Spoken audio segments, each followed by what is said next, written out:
President-elect Trump still downplays Russia's role in the hacking. At a rally last night, he criticized the White House press secretary, who said Mr. Trump must have known the hacking was helping his campaign.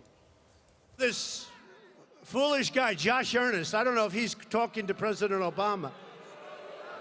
You know, having the right press secretary is so important because he is so bad the way he delivers a message. CBS News political director and Face the Nation moderator John Dickerson is with us. Good morning, John. Good morning, Charlie. Following what Jeff said, following what Margaret Brennan said, how does the president respond?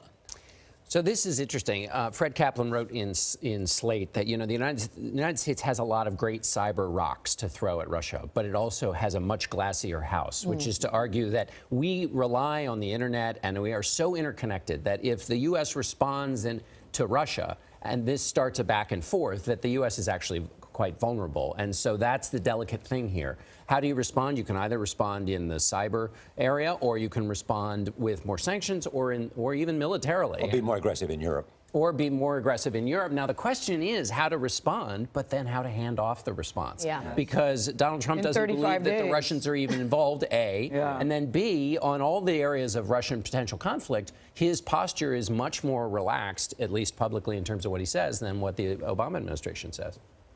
John, how much pressure does this put on Trump's cabinet picks, right? Rex Tillerson, his Secretary of State nominee, is already under the microscope for his relationship to Vladimir Putin. Is he going to have to toe Trump's line on Russian intelligence services and Trump's disbelief that they had anything to do with the hack? Well, that'll be a central question of his confirmation. We'll see where this story is by that time. So whether this is the specific thing that they talk about, that's it. But there's so many other areas where Russia and the United States have both areas of conflict and possible and necessary cooperation, counterbalanced to China being a big one. So we'll see where this story is. But if it continues, I mean, this is a very, it's like a spy novel. And so you can imagine it being a big deal for that confirmation. And then a lot of people are talking today about his attack on Josh Earnest, the White House press secretary. He's considered very popular, considered very good at his job. Most people would never use the phrase foolish guy.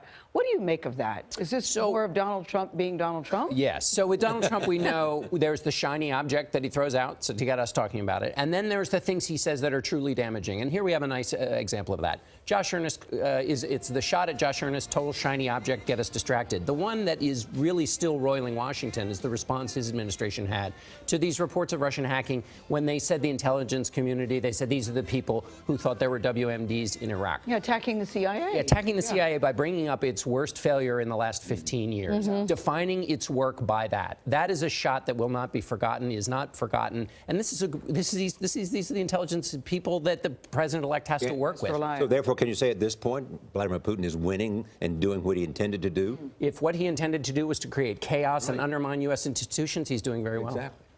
Thank you, John. Sure, Charlie.